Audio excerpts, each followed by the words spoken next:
Lecture audio du conte La véritable fiancée de Jacob et Wilhelm Grimm par Valérie Alain.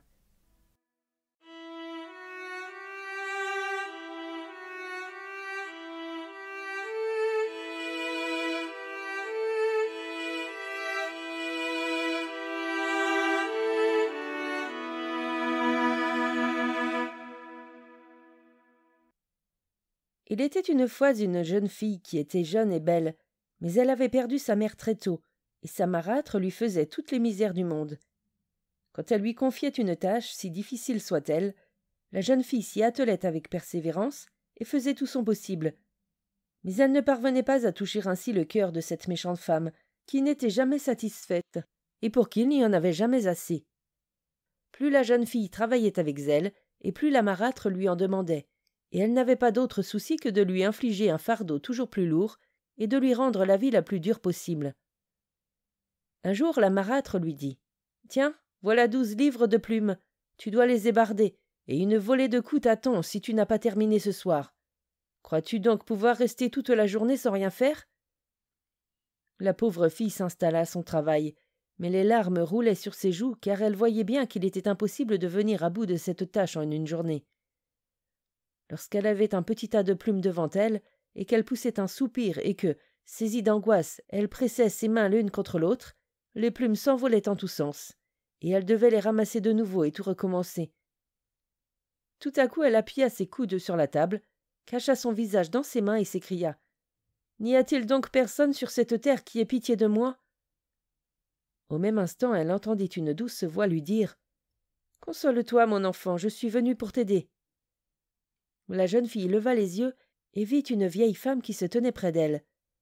Elle prit gentiment la jeune fille par la main et lui dit « Confie-moi le chagrin qui t'accable. » Comme elle lui parlait d'une façon si affectueuse, la jeune fille lui raconta la triste vie qu'elle menait et lui dit qu'on lui infligeait un fardeau après l'autre et qu'elle ne parvenait pas à venir à bout de tout ce travail. « Si ce soir je n'ai pas terminé avec ses plumes, la marâtre me battra. Elle m'a menacée et je sais qu'elle tiendra parole, » dit la jeune fille. Ses larmes se remirent à couler, mais la bonne vieille lui dit « Sois sans crainte, mon enfant, va te reposer, et pendant ce temps je ferai le travail à ta place. » La jeune fille s'allongea sur son lit et s'endormit peu de temps après. La vieille s'installa à la table où se trouvaient les plumes, et oh, comme les bardes s'en détachaient, dès que ses mains décharnées les effleuraient. La vieille femme fut bientôt au bout des 12 livres. Lorsque la jeune fille se réveilla, de grandes montagnes d'un blanc immaculé s'élevaient dans la pièce, et tout était bien rangé, mais la vieille femme avait disparu. La jeune fille remercia Dieu et resta assise tranquillement jusqu'au soir. La marâtre entra alors dans la pièce et s'étonna de voir le travail accompli. « Vois-tu, paresseuse, à quoi on arrive lorsqu'on travaille sérieusement? N'aurais-tu pas pu trouver encore quelque chose d'autre à faire? Mais non, tu restes assise là, les bras croisés. » En sortant, elle dit « Cette créature est capable de faire plus que manger du pain. Il faut que je lui confie des tâches plus difficiles. » Le lendemain matin, elle appela la jeune fille et lui dit « Tiens, voilà une cuillère. Va me vider avec cette cuillère le grand étang qui se trouve dans le jardin. Et si tu n'as pas terminé ce travail, tu sais ce qui t'arrivera. » La jeune fille prit la cuillère et vit qu'elle était percée. Et quand bien même ce n'eût pas été le cas, elle n'aurait jamais réussi à vider l'étang avec. Elle se mit aussitôt au travail, s'agenouilla au bord de l'eau, dans laquelle ses larmes se mirent à couler, et commença à écoper. Mais la bonne vieille apparut de nouveau, et lorsqu'elle apprit la cause de son chagrin, elle lui dit « Sois confiante, mon enfant, va t'allonger dans les buissons et dors, je ferai ton travail à ta place, va. » Lorsqu'elle fut seule, la vieille toucha simplement l'étang, et l'eau s'éleva dans le ciel comme de la vapeur pour aller se mêler aux nuages. L'étang se vida peu à peu, et quand la jeune fille se réveilla avant le coucher du soleil, elle ne trouva plus que les poissons qui frétillaient dans la boue. Elle alla trouver la marâtre pour lui dire que le travail était accompli. « Tu aurais dû avoir fini depuis longtemps, » dit celle-ci, blême de rage. Mais elle inventa encore autre chose. Au matin du 3e jour, elle dit à la jeune fille « Tu dois me construire un beau château là-bas dans la plaine. Il doit être terminé pour ce soir. » La jeune fille prit peur et dit « Comment pourrais-je accomplir un tel travail ?»« Je ne tolérerai pas que tu me tiennes tête, » répliqua la marâtre. « Si tu es capable de vider un étang avec une cuillère percée, tu peux aussi construire un château. Je veux m'y installer aujourd'hui même, et s'il manque la moindre chose dans la cuisine ou dans la cave, tu sais ce qui t'attend. » Elle chassa la jeune fille, et lorsque celle-ci arriva dans la vallée, les blocs de pierre y étaient entassés les uns sur les autres. En concentrant toutes ses forces, elle ne pouvait même pas faire bouger le plus petit d'entre eux. Elle s'assit par terre et fondit en larmes, mais elle espérait que la bonne vieille viendrait à son secours. En effet, celle-ci ne se fit pas attendre longtemps. Elle apparut et consola la jeune fille. « Va t'allonger là-bas à l'ombre et dors. Je construirai le château pour toi, va. Si cela te fait plaisir, tu pourras y habiter toi-même. » Lorsque la jeune fille fut partie, la vieille femme toucha les blocs de pierre grise. Ils se mirent aussitôt en mouvement, s'assemblèrent, et c'était comme si ce mur avait été bâti par des géants. Sur cette base s'éleva le bâtiment du château, et on eût dit qu'une multitude de mains invisibles s'activaient et posaient les pierres les unes sur les autres. Le sol grondait, de hautes colonnes s'élevaient d'elles-mêmes vers le ciel et se rangeaient dans l'ordre les unes après les autres. Sur le toit, les tuiles s'emboîtaient comme il le faut, et quand il fut midi, la grande girouette virevoltait déjà à la pointe de la tour comme une jeune fille vêtue d'une robe dorée qui vole au vent. L'intérieur du château fut prêt avant le soir. J'ignore comment la vieille s'y prit, mais les murs des pièces étaient tendus de soies et de velours. Il y avait là des chaises aux broderies multicolores, et des fauteuils richement décorés étaient placés près de tables de marbre. Des lustres de cristal étaient accrochés au plafond et se reflétaient sur le sol brillant. Il y avait dans des cages dorées des perroquets verts et des oiseaux exotiques aux chants merveilleux. Partout régnait une magnificence telle qu'on eût dit qu'un roi devait emménager là. Le soleil était sur le point de se coucher lorsque la jeune fille se réveilla et aperçut l'éclat de 1000 lumières. Elle s'approcha en pressant le pas et entra dans le château par la grille qui était ouverte. L'escalier était recouvert d'un tapis rouge et sa rampe d'or était plantée d'arbres en fleurs. Lorsqu'elle vit la splendeur des pièces, la jeune fille resta figée. Qui sait combien de temps elle serait restée ainsi si elle ne s'était pas souvenue de sa marâtre. Ah, si seulement elle pouvait enfin être satisfaite et cesser de vouloir faire de ma vie un enfer, se dit-elle. Elle alla la trouver et lui dit que le travail était terminé. « Je vais m'y installer de ce pas, » dit la marâtre en se levant de son siège. Quand elle entra dans le château, elle dut se protéger les yeux avec sa main tant tout cet éclat l'aveuglait. « Tu vois comme cela t'a été facile, » dit-elle à la jeune fille. « J'aurais dû te demander quelque chose de plus compliqué. » Elle traversa toutes les pièces et chercha dans les moindres recoins pour voir si quelque chose manquait ou avait un défaut, mais elle ne trouva rien. « Descendons à présent, dit-elle à la jeune fille en lui lançant des regards mauvais. Je dois encore inspecter la cuisine et la cave, et si tu as oublié quelque chose, tu n'échapperas pas à ta punition. » Mais le feu brûlait dans le fourneau, les mets cuisaient dans les marmites, la pelle et les pincettes étaient posées près de la cheminée, et les cuivres bien astiqués étaient alignés le long des murs. Rien ne manquait, pas même la caisse de charbon ni les seaux d'eau. « Où est l'entrée de la cave » cria la marâtre. « Si elle n'est pas suffisamment remplie de tonneaux de vin, tu auras de sérieux ennuis. » Elle souleva elle-même la trappe et s'engagea dans l'escalier. Mais à peine avait-elle fait 2 pas que la lourde trappe, qui n'était qu'appuyée, retomba et se referma sur elle. La jeune fille entendit un cri, souleva vite la trappe pour venir en aide à sa marâtre, mais celle-ci était tombée en bas de l'escalier, et la jeune fille la trouva morte sur le sol. Le somptueux château appartenait désormais à la jeune fille toute seule. Au début, elle ne sut où donner de la tête dans son bonheur.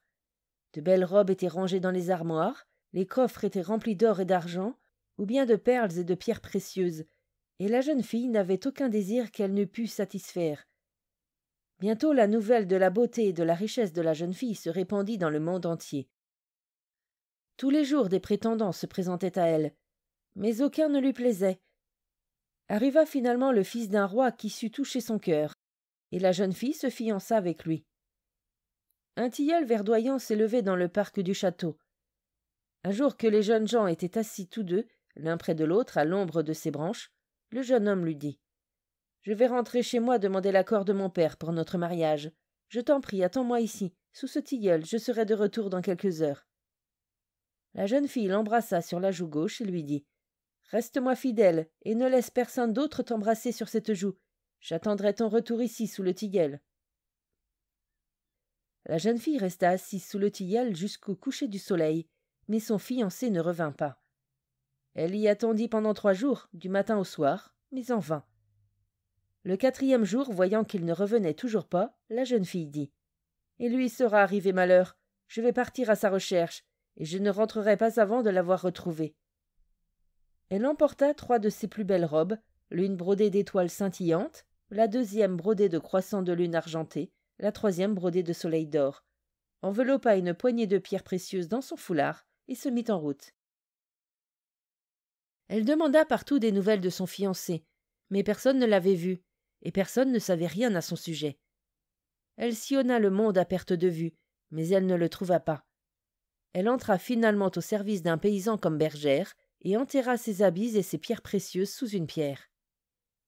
Elle menait désormais une existence de bergère, gardant son troupeau, triste et se languissant de son bien-aimé. Elle avait un petit veau qu'elle apprivoisa et qui venait manger dans sa main. Et quand elle lui disait « Petit veau, agenouille-toi, ta bergère ne t'oublie pas », comme le fils du roi oubliait la fiancée qui sous le vert tilleul l'attendait. Le petit veau s'agenouillait et elle le caressait. Après qu'elle eut vécu quelques années ainsi dans la solitude et le chagrin, la rumeur se répandit dans le royaume que la fille du roi allait célébrer son mariage. Le chemin de la ville passait près du village où habitait la jeune fille, et un jour, tandis qu'elle menait son troupeau au champ, le hasard fit que le fiancé de la fille du roi passa par là. Il chevauchait fièrement et ne lui accorda pas un regard, mais lorsque la jeune fille leva les yeux vers lui, elle reconnut son bien-aimé. Ce fut comme si un couteau tranchant lui lacérait le cœur. « Ah, dit-elle, je croyais qu'il m'était resté fidèle, mais il m'a oublié. » Le lendemain, le fils de roi passa de nouveau par là. Quand il fut près d'elle, la jeune fille dit à son petit veau, « Petit veau, agenouille-toi, ta bergère ne t'oublie pas, comme le fils du roi oubliait la fiancée qui sous le vert tilleul l'attendait. » En entendant sa voix, le fils de roi baissa les yeux et arrêta son cheval. Il scruta le visage de la bergère, puis il mit sa main devant ses yeux comme s'il cherchait à se rappeler quelque chose. Mais peu après, il repartit au galop et eut au fait de disparaître. « Ah, dit la jeune fille, il ne me connaît plus. » Et son chagrin se fit de plus en plus grand. Peu de temps après, il devait y avoir au château du roi un grand bal qui allait durer 3 jours, et auquel tout le pays était invité. « À présent, je vais tenter ma dernière chance, » se dit la jeune fille.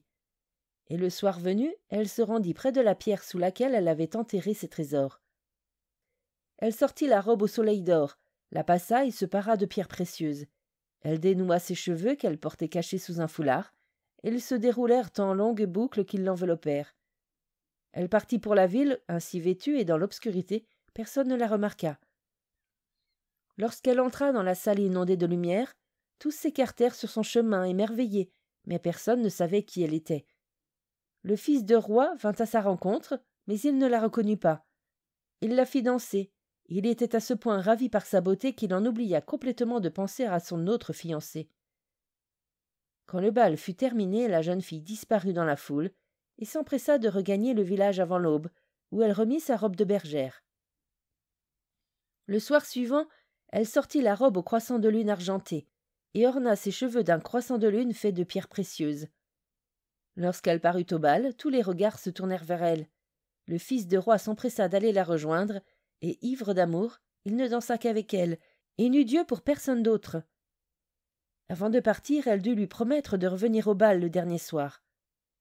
Lorsqu'elle parut au bal pour la 3e fois, la jeune fille portait sa robe étoilée qui scintillait à chacun de ses pas, et son bandeau ainsi que sa ceinture étaient des étoiles de pierres précieuses. Le fils de roi l'attendait depuis longtemps et se fraya un passage jusqu'à elle. « Dis-moi seulement qui tu es. J'ai l'impression de te connaître depuis longtemps, » lui dit-il. « As-tu oublié ce que j'ai fait quand tu m'as quittée ?» lui répondit-elle. Et elle s'approcha de lui et l'embrassa sur la joue gauche. À cet instant même, ce fut comme si ses yeux se dessillaient, et le fils de roi reconnut sa véritable fiancée. « Viens, je ne resterai pas ici plus longtemps, » lui dit-il. Il lui tendit la main et la conduisit à son carrosse, qui se trouvait en bas. Les chevaux filèrent vers le château merveilleux, comme si le vent était attelé au carrosse. De loin, on apercevait déjà les fenêtres éclairées. Quand ils passèrent près du tilleul, d'innombrables vers luisants y voletaient. L'arbre agitait ses branches et exhalait son parfum. Dans l'escalier, les arbres étaient en fleurs. Le chant des oiseaux exotiques résonnait depuis l'intérieur du château. Et dans la salle, toute la cour était rassemblée. Et le prêtre attendait pour unir le fiancé avec sa véritable fiancée.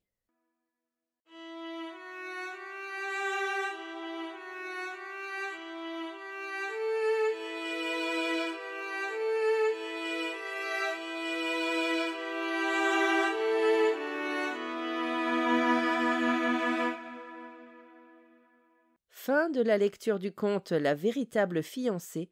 Merci de votre écoute. Je vous rends vos oreilles. Cœur avec les doigts.